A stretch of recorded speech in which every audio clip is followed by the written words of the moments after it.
Hello বন্ধুরা, আজকে আমি 19-এ নামতে শেখাবো সহজ পদ্ধতিতে। কেউ মুখস্থ না করলেও নিজেই মতন করে বানাতে পারবে। তো প্রথমে আমি লিখব বিজোড় সংখ্যা, ঠিক আছে? তো 1, 3, তো 5, 5-এর পর 6 তো জোড় সংখ্যা, 7, 9,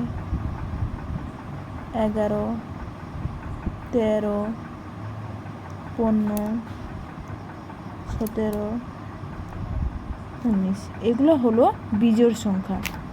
তো এখান থেকে আমি স্টার্ট করব, সংখ্যা বসাবো 0, 1, 2, 3, 4, 5, 6, 7, 8, 9।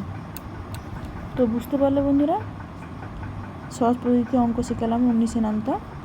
তো ভালো লাগলে লাইক, কমেন্ট, শেয়ার করে দিও। প্লিজ সাবস্ক্রাইব করে রাখো নতুন নতুন ভিডিও পাওয়ার জন্য।